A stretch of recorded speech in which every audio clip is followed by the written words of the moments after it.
रात के 2 बज रहे थे और विराट मेघालय और असम बॉर्डर के बीच पड़ने वाली किश्नोई नदी को पार कर रहा था। दूर दूर तक अंधेरा छाया हुआ था। एक गहरे सन्नाटे ने किश्नोई नदी को घेर कर रखा हुआ था और उसी नदी के ऊपर काले बादल मंडरा रहे थे, जिन्हें देखकर ऐसा लग रहा था कि किसी भी पल वो बरसने वाले हैं। नदी में घुटनों तक पानी था जो धीमी रफ्तार के साथ बहे जा रहा था। विराट के एक हाथ में मोबाइल का टॉर्च था तो दूसरे हाथ में साइकिल का हैंडल। विराट पैदल पैदल मोबाइल के टॉर्च की रोशनी के सहारे नदी पार कर ही रहा था कि तभी उसका मोबाइल बजने लग जाता है।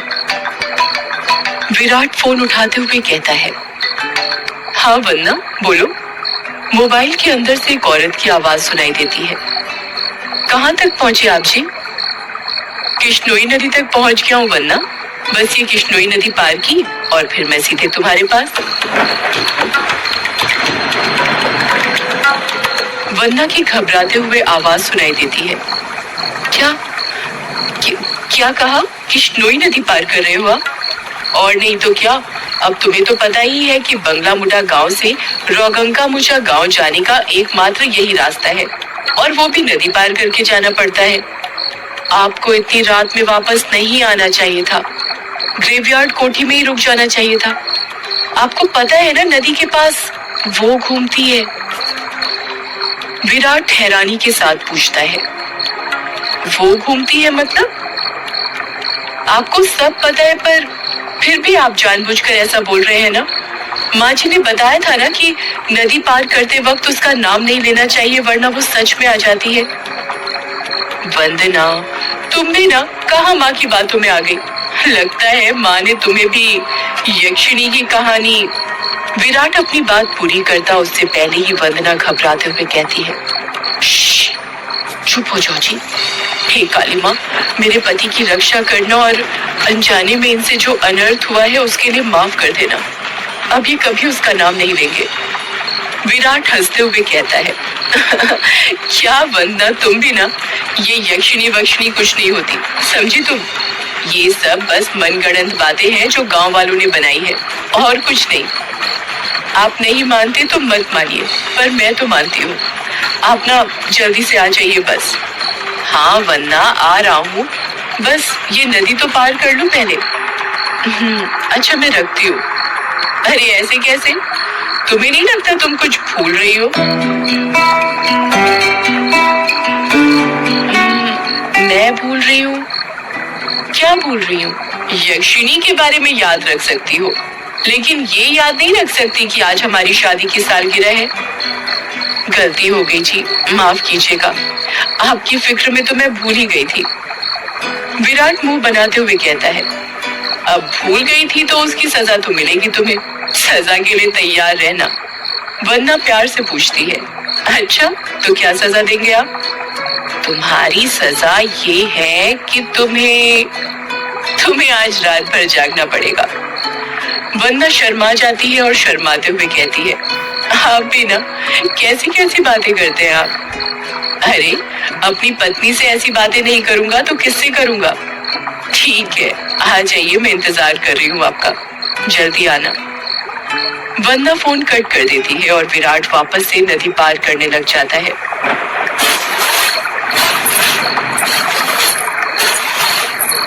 अभी विराट ने 1-2 कदम ही आगे बढ़ाए थे कि तभी उसको पायल बजने की आवाज सुनाई देती है। विराट को लगता है कि उसके पीछे से कोई लड़की भागते हुए निकली हो।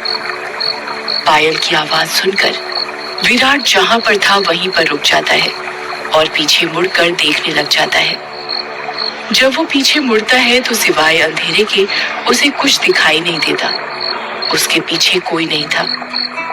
ये वंदना भी ना यक्षिणी का नाम लेकर मेरे मन में उसका वहम डाल दिया और वही वहम डरा रहा है अब मुझे। और वैसे भी मैं तो खुद यक्षिणी से मिलना चाहता हूँ।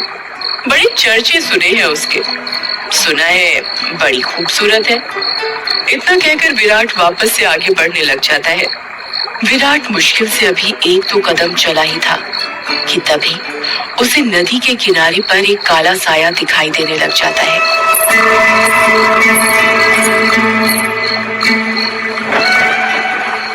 उस काले साए को देखकर विराट के कदम अपने आप थम जाते हैं। साए को देखकर ऐसा लग रहा था कि जैसे वो विराट का ही इंतजार कर रहा था। काले साए के पास से पायल के बजने की आवाज और चमेली के फूल की खुशबू आ रही थी। विराट के हाथ पैर कपकपाने लग गए थे। विराट डरते हुए कहता है, कहीं कहीं वंदना की बात सच तो नहीं थी? ये यक्षिणी तो नहीं? विराट उस साई को देखकर इतना डर गया था कि उसका पूरा चेहरा पसीने से लथपथ हो गया था। विराट के हाथ पैर ठंडे पड़ गए थे। उसका दिल जोरों से धड़कने लग गया था। उसकी समझ में नहीं आ रहा था कि वो क्या करे। विराट डरते हुए कहता है, कौन है? कौन है वहां पर? कोई जवाब नहीं आता है। सन्नाटा अभी भी छाया हुआ था। विराट अपने मोबाइल का टॉर्च उस काले साए पर मारने लग जाता है।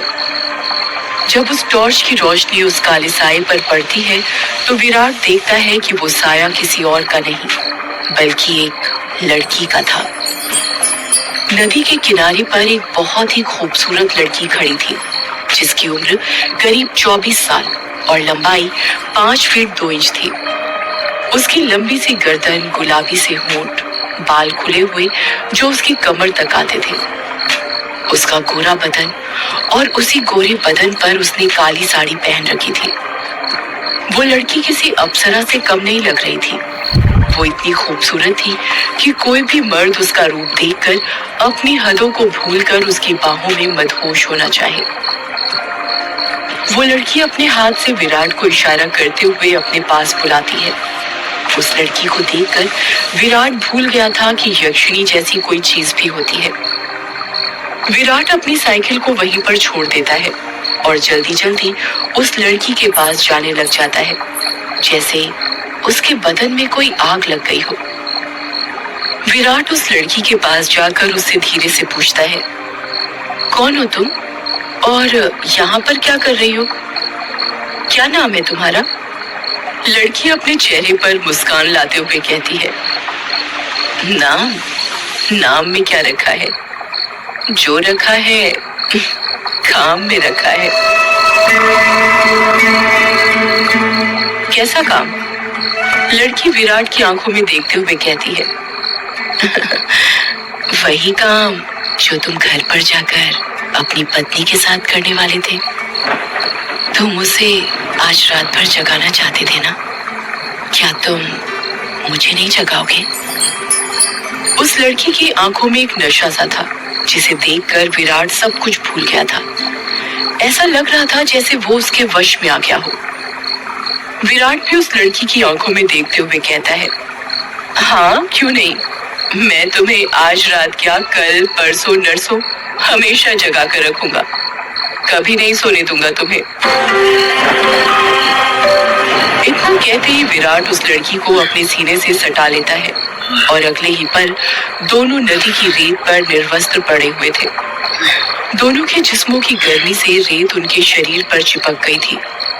उस लड़की के बदन में से चमेली के फूलों की खुशबू आ रही थी। लड़की नीचे थी और विराट उसके ऊपर।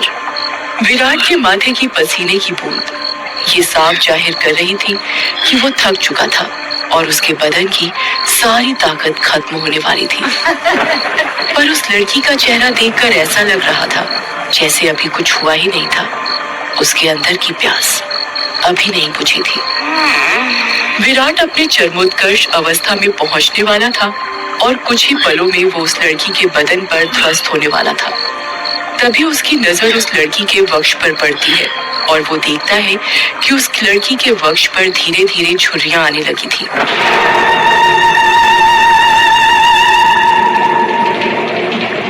उसके हाथ पैरों की नसें बाहर निकलने लगी थी। उसके बाल काले से सफेद होने लगे थे। देखते ही देखते वो लड़की अचानक से बूढ़ी औरत में तब्दील हो जाती है। ये सब देखकर विराट की आंखें फटी की फटी रह गई थी। उसका गर्म बदन अचानक से ठंडा पड़ गया था। विराट कांपते हुए कहता है, कौन हो तुम? वो लड़की धीरे से कहती है, मैं यक्षिणी, तेरी मौत।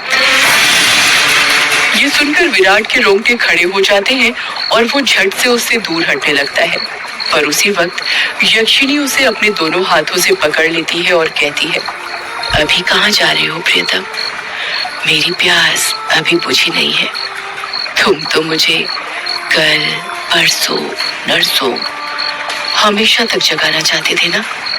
क्या हुआ, थक गए या डर गए मेरा असली रूप देखकर? विराट उसका खौफनाक चेहरा देखकर इतना डर गया था कि कुछ नहीं बोल पा रहा था। उसको यक्षिणी की आंखों में खुद की मौत नजर आ रही थी। यक्षिणी गुस्से में कहती है, वासना की प्यास में तू ये भूल गया कमीने कि तेरी पत्नी वंदना तेरा घर पर इंतजार कर रही है और तू यहाँ पर मेरे साथ। तुम मर्द कभी एक स्त्री से प्यार कर ही नहीं सकते। तुम्हारी हवस कभी खत्म नहीं होने वाली। इतना कहकर यक्षिणी अपना हाथ विराट के सीने पर रख देती है। यक्षिणी के लंबे लंबे काले नाखून थे जो चाकू की तरह पैरे थे। विराट डरते हुए कहता है, नहीं नहीं, ऐसा मत करो, जाने दो मुझे।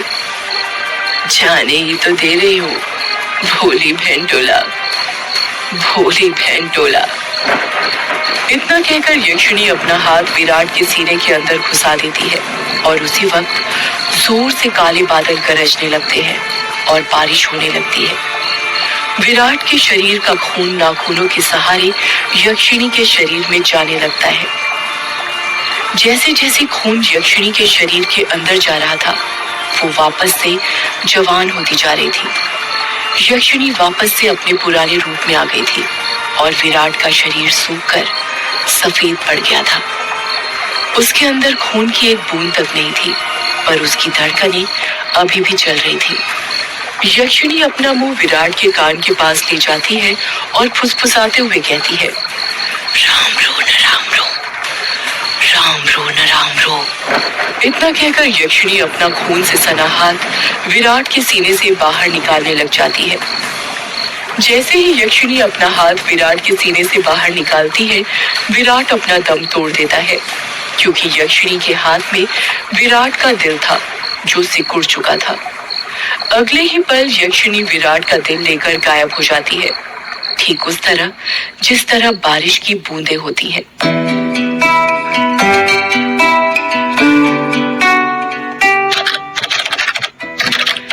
टाइपराइटर के बटन दबने की आवाज सुनाई दे रही थी। एक आदमी जो कि कोट पैंट पहना हुआ था, एक बंद कमरे में सफेद टाइपराइटर के ऊपर कहानी टाइप कर रहा था। उस आदमी ने बड़ा सा गोल चश्मा पहना हुआ था। कमरे के अंदर चारों तरफ बुक सेल्फ रखी हुई थी, जिनमें करीब 1000 से भी ज्यादा किताबें जमी हुई थी। टेबल के ऊपर ही एक ऐश ट्रे थी, जिसमें कुछ आधी जली तो कुछ पूरी जली सिगरेट और ऐश रखी हुई थी। लेखक खुद से कहता है, चलो ये भाग तो पूरा हुआ। अब दूसरे भाग में वंदना अपने पति की मौत का बदला लेगी, साथ में यक्षिणी के अभिशाप का पता लगाएगी और उसे इस अभिशाप से मुक्ति दिलाएगी। रीडर्स को बहुत दुख होगा विराट की मौत से, पर क्या करें, मौतें होंगी तभी तो हॉरर कहानी आगे बढ़ेगी। इतना कहकर लेखक एक सिगरेट जलाता है और उसके कश खींचते हुए अपने मोबाइल से किसी को फोन करने लग जाता है। फोन के अंदर से उबासी लेते हुए आवाज सुनाई देती है, हेलो कौन? हेलो जगदीश, वो मैं बोल रहा था कि कहानी तैयार हो गई है। अच्छा सर, आप हैं? क्या कहा? अपनी कहानी तैयार हो गई? ये तो बहुत अच्छी बात है सर, पर बुरा मत मानिएगा सर, ये बात आप मुझे सुबह भी बता सकते थे। इतनी रात में कॉल करने की क्या जरूरत थी? लेखक सिगरेट का कश खींचते हुए कहता है, क्या कहा? इतनी रात में? आखिर अभी वक्त ही क्या हुआ है? बस। लेखक ने इतना ही कहा था कि तभी उसकी नजर उसके हाथ की पुरानी सी वॉच पर पड़ती है। और वो देखता है कि रात के 3:05 हो रहे थे। लेखक अपनी गलती महसूस करते हुए कहता है, अरे 3 बज गए, इतनी रात हो गई, मुझे तो पता ही नहीं चला, मुझे तो लगा अभी 9-10 बज रहे होंगे। कोई बात नहीं सर, मैं समझ सकता हूँ, आप इतनी लगन के साथ कहानी लिखते हैं कि आपको वक्त का एहसास ही नहीं होता। हाँ ये तो है, देखना जब ये किताब आएगी तो लोगों के रोंगटे खड़े हो जाएंगे। रात रात भर जाग कर ये कहानी लिखी है मैंने। वो तो होनी ही है सर, आखिर आपकी कहानी में जान होती है, इतनी जान कि सोए हुए मुर्दों को भी जगा दे और उनको भी कहानी सुनने के लिए मजबूर कर दे। वैसे अभी जो कहानी आपने लिखी उसका नाम क्या है? इस कहानी का नाम है यक्षिणी, एक डायन। मोबाइल के अंदर से हैरानी के साथ आवाज सुनाई देती है। क्या कहा सर? यक्षिणी? हाँ यक्षिणी, क्या हुआ, तुम इतने शॉक क्यों हो रहे हो? सर मैंने सुना है ये जो यक्षिणी है ये आपके गांव के पास जो किश्नोई नदी है वहां पर घुमा करती है और मर्दों के साथ वो सब, यानी वही सब करके उन्हें मार देती है। हाँ तो सर आपको डर नहीं लगता जिस गांव में यक्षिणी घूमती है वहीं पर रहकर उसके बारे में कहानी लिखकर अगर यक्षिणी ने आपको कुछ कर दिया तो?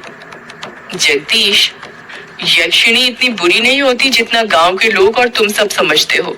मतलब ये कि यक्षिणियां बहुत अच्छी होती हैं, इतनी अच्छी कि दूसरों की खुशी के लिए अपना सब कुछ कुर्बान करने के लिए तैयार हो जाए। पर कभी कभी जिंदगी में कुछ ऐसी घटना घटती है कि आपकी पूरी जिंदगी बदल जाती है। कैसी घटना सर? मैं कुछ समझा नहीं। पौराणिक मान्यताओं के अनुसार हमारे ब्रह्मांड में अनेक लोक हैं, जिसमें देवी देवताओं, सुर असुर, राक्षसों का वास होता है। इन सभी लोकों की दूरी पृथ्वी से अलग अलग है। कहा जाता है कि इन सभी लोकों में विष्णु लोक सबसे ऊपर है और सबसे निचला लोक यक्ष, यक्षिणियों और अप्सराओं का है, जो पृथ्वी से सबसे नजदीक है। जो लोग पृथ्वी के सबसे नजदीक हैं, उस लोक के देवी देवताओं की पूजा करने से वो देवी देवता जल्दी प्रसन्न होते हैं। जगदीश बीच में ही बोल पड़ता है, ऐसा क्यों सर? उस लोक के देवी देवता इतनी जल्दी प्रसन्न क्यों होते हैं? क्योंकि लगातार ठीक दिशा और समय पर किसी मंत्र की साधना करने से उन देवी देवताओं तक तरंगे जल्दी पहुंचती हैं। यक्ष, यक्षिणियों के लोक में से ही एक यक्षिणी द्वापर युग के अंत में पृथ्वी पर आई थी, जिसको एक अभिशाप मिला था। एक ऐसा अभिशाप जिसने उसकी जिंदगी बदल दी थी। कैसा अभिशाप सर? आप किस अभिशाप की बात कर रहे हैं और उसे ये अभिशाप किसने दिया था?